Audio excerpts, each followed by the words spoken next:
This is Matthew Kratter's Bitcoin University.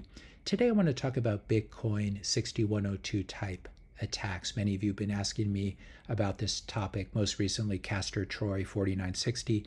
People are so naive, especially the crypto crowd, unfortunately. The government pulled the same BS 100 years ago with gold, threw your something in jail for not handing it over. How quickly people forget. WTF makes you think they wouldn't change laws to their advantage or do something similar or the exact same thing again. Who's going to stop them? Lol. You underestimate their greed. Actually, this is something that many Bitcoiners have thought deeply about, so I wanted to share some of the conclusions. Of course, he's referring to Executive Order 6102 by FDR, by President Franklin Roosevelt, which was handed down on April 5th, 1933. This was the executive order that made it illegal for Americans to hold gold bullion, gold coins, or gold certificates. And if you had any gold in your house apart from some small exemptions like a wedding ring, you needed to turn over the gold to the US government, and then they would pay you $20.67 per ounce. If you were storing your gold in a bank vault, like many people did, the US government just took it, thank you very much, and paid you $20.67 per ounce.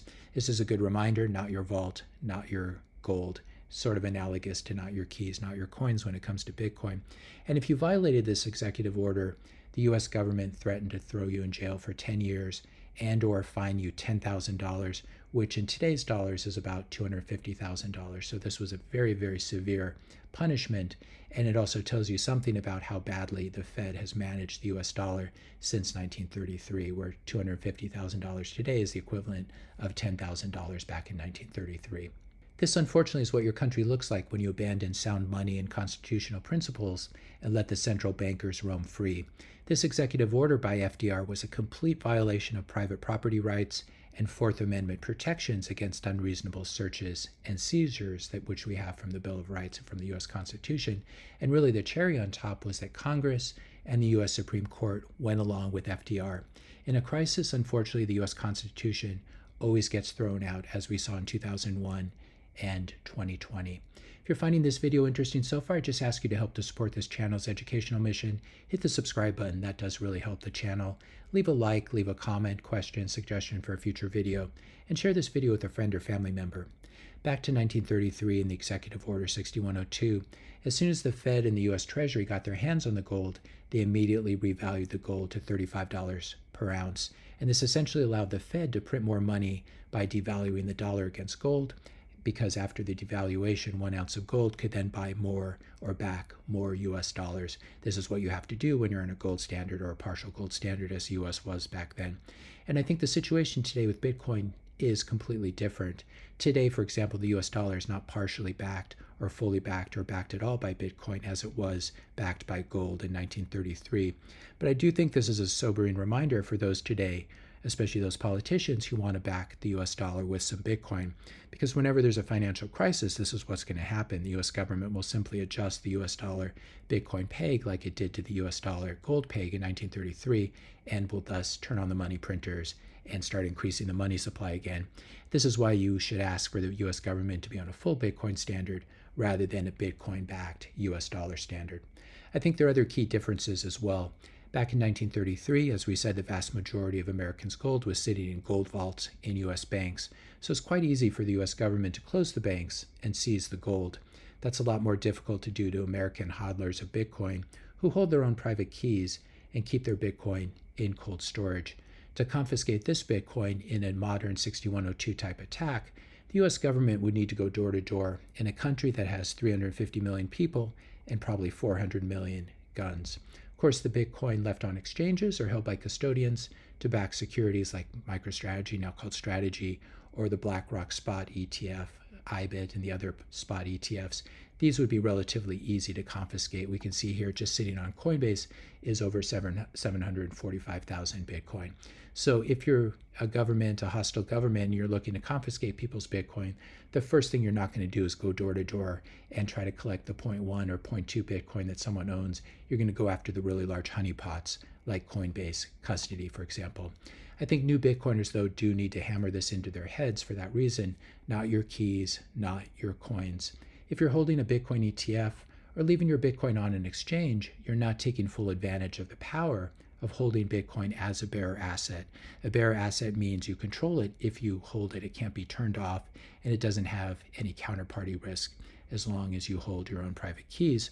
And what does this mean? To hold your own private keys means you should buy a good Bitcoin-only hardware wallet like the Blockstream Jade or the Cold Card, set it up, and then withdraw your Bitcoin from the exchange, and you'll be holding your private keys and your seed on that Bitcoin hardware wallet. Hardware wallets are the best way to secure your private keys. I'll put links to my favorite hardware wallets in the description notes below. I'm not being paid or compensated by either of these companies, but I am a customer of both of them, and I enjoy using their hardware wallets, especially the new Cold Card Q, the Cold Card Mark IV, as well as the Blockstream Jade. I think that's important to discuss. There's a certain game theory around 6102-like attacks as well. If you're a government and you're going to seize the asset or make it illegal to hold, you do need to be certain that it's difficult for your victims to escape. It's very difficult to leave your country and take your physical gold with you. You're going to be stopped at the border or at the airport, and your gold will be confiscated. But it's much, much easier to hold Bitcoin and escape notice. The more people in the US who self-custody their own Bitcoin rather than leaving it on exchanges, I think the safer all of us Bitcoiners are. If the US government ordered Americans to turn over our Bitcoin today, most of us would just leave the country. Public Bitcoiners like me would have a much more rough time, but most of you who are more anonymous and private would be fine. And that in itself tells you that only a really stupid government would try something like this, or an extremely desperate government. Of course, Executive Order 6102 took place in the depths of the Great Depression, and what's going on today looks nothing like that. Of course, the wheels can start to come off, but I think we're okay for now. Banning Bitcoin or trying to confiscate it is really the fastest path to alienating and losing your smartest and most productive citizens. It doesn't mean that a really desperate government won't try a 6102 type attack on Bitcoiners someday, but the game theory makes it much safer to hold Bitcoin than any other asset. Physical gold, stocks, bonds, real estate are virtually impossible. Certainly real estate's impossible to take with you when you leave the country. Your stocks and bonds are stuck inside your brokerage account. And of course, physical gold is very bulky. It's not like you can just take it to the airport or take it over a border without being stopped. Another really good way to prevent 6102 type attacks in the US or anywhere else is to vote for Bitcoin-friendly politicians. I think it's great to be all libertarian and cypherpunk most of the time, but voting for someone who's Bitcoin-friendly takes about 30 seconds of your time. So I think it's a good idea to pursue a political path for protecting Bitcoiners while simultaneously holding your own Bitcoin in self-custody, holding your own private keys in case the politics turns against you. And I think it's going to be very interesting to see what happens at the end of Trump's term. Will Americans be much more Bitcoin friendly at that point, or will there be a backlash against crypto, especially scammy things like the Trump coins?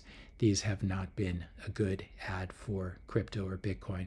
So we may see a backlash and a rush to elect a more redistributionist socialist type like Kamala was. Another way to protect yourself as a Bitcoiner, orange pill, convert more people around you to Bitcoin, because the more Americans become Bitcoiners, the safer we all will be. And if a majority of Americans are Bitcoiners, it's going to be much less likely that the US government does a Bitcoin 6102 type attack on Bitcoiners. If you enjoyed this video, be sure to hit the subscribe and like buttons. Hit the notification bell if you want to be notified when I publish my next video. And let me know your questions and comments in the comment section below. Also, let me know what you think of the volume and the sound quality of this video. I'm traveling a bit, so I'm on the road, and this may not be up to the usual standard. But let me know what you think, if it's too soft or too loud, what the quality of the sound is. Thanks a lot for watching, and I'll see you in the next video.